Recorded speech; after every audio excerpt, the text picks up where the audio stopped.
Assalamualaikum warahmatullahi wabarakatuh.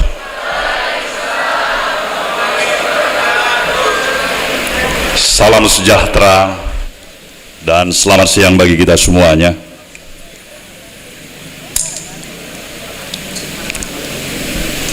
Bapak Ketua Yayasan Universitas Pendidikan Budi Luhur,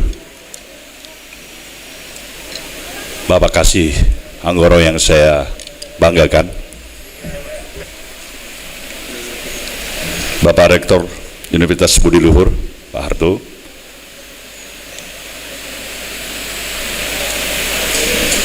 para guru besar,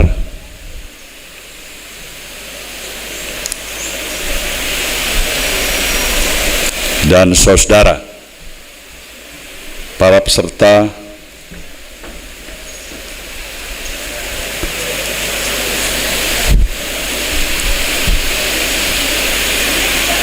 suasana yang pada hari ini yang kita hormati bersama. Agak terganggu sedikit karena tadi mic ini.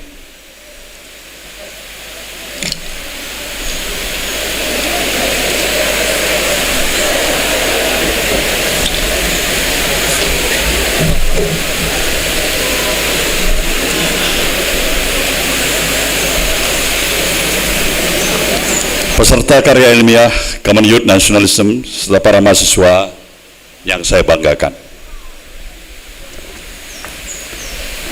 Adalah suatu kehormatan bagi saya secara pribadi mendapat kesempatan untuk diundang memberikan pidato ilmiah di seminar yang kita beri tema Common Youth Nationalism di Universitas Budi Luhur yang kita banggakan ini.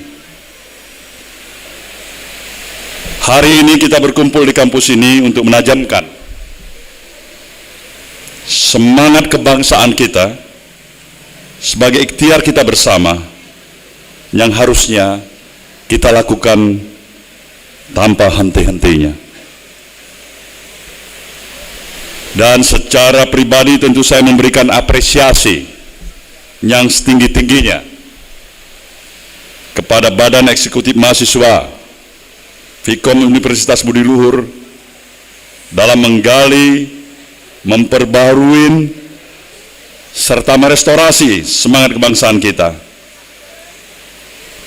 Apalagi sekarang kita hidup di tengah-tengah tata dunia global yang telah meluluh lantakkan batas-batas konvensional suatu negara. Saudara yang saya hormati, pemuda adalah bahagian dari komunitas suatu masyarakat, suatu bangsa, serta negara. Mereka lah manusia-manusia yang diharapkan berpikir aktif, bertindak secara progresif dalam proses interaksi dan komunikasi di dalam membangun masa depan bangsa ini. Sudah sewajarnya kita mengharapkan pemuda menjadi tulang punggung yang membangun peradaban. Pemudalah sebenarnya agen-agen dari transformasi sosial dalam kehidupan. Salah satu pilar yang strategis peran pemuda dalam perubahan adalah komunikasi yang aktif dalam mentransfer pemikiran-pemikiran aktual bagi kemajuan peradaban bangsa dan negara. Kemampuan intelektual, semangat anti kemapanan, serta energi yang melimpah adalah daya unggul dari kaum muda yang mengemban misi ke masa depan. Di tengah-tengah kemajuan ilmu dan teknologi informasi yang sudah sedemikian pesatnya, kemajuan yang telah berubah berbagai tantangan kehidupan, baik di tingkat masyarakat maupun di level bangsa dan negara, di mana tidak ada batasan manusia yang satu dengan lainnya dalam berinteraksi dan berkomunikasi.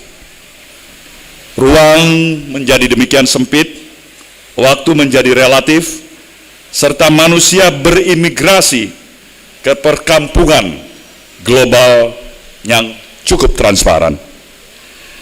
Bagi pemuda yang mempunyai posisi yang begitu strategis, segala kemajuan ini bisa digunakan untuk meluruskan catatan-catatan sejarah atau juga membangun komunikasi yang dapat menumbuhkan kecintaan dan nasionalisme sebagai suatu bangsa. Sehingga semakin hari, bangsa dan negara kita akan semakin kokoh. Kemajuan dunia komunikasi saat ini semestinya bisa digunakan sepenuhnya untuk kepentingan nasional kita.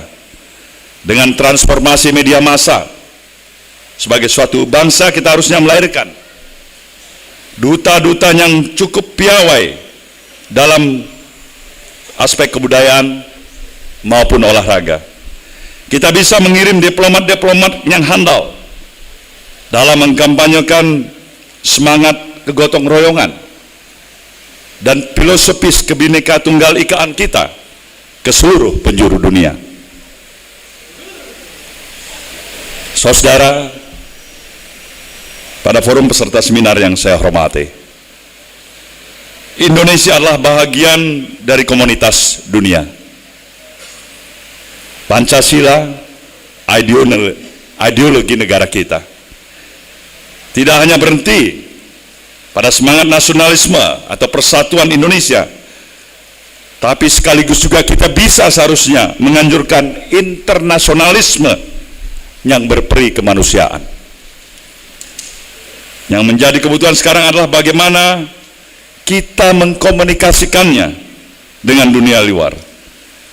Jalinan komunikasi yang berpijak pada kepentingan nasional kita dengan nasional interest kita sebagai suatu negara dan bangsa yang besar. Kita ingin juga duduk sebenarnya sama rendah dan berdiri sama tinggi dengan bangsa-bangsa lain. Kita seharusnya tidak memiliki perasaan minder, perasaan hina, serta rendah diri. Kita sepatutnya bangga melihat bagaimana ketika Bung Karno pernah mempeloporin konferensi Asia Afrika serta gerakan non-blok untuk membangun keseimbangan dari satu ekosistem dunia baru. Kita juga pernah mengatakan go to hell with your aid sebagai bentuk komunikasi politik dan ekonomi kita pada dunia internasional. Bahkan juga menjadi polisi di kawasan Asia Pasifik ketika satelit Palapa dengan perkasa memantau semua aktivitas negara-negara tetangga. Saudara yang saya hormati, dari beberapa pandangan di atas saya ingin mengajak semua kita di forum seminar ini untuk merefleksikan kondisi dan bangsa negara kita hari ini dan ke depan. Kita harus memeriksa kembali pilar-pilar kebangsaan kita. Di antara pilar-pilar itu, satu pilar yang paling penting dalam pembangunan semangat nasionalisme kita adalah bahasa. Bahasa adalah sarana komunikasi. Sejak dari dulu, para pendiri republik, para pejuang bangsa menggelorakan spirit nasionalisme dengan slogan-slogan perjuangan. Kita pasti masih teringat dengan slogan perjuangan merdeka atau mati, Bhinneka Tunggal Ika.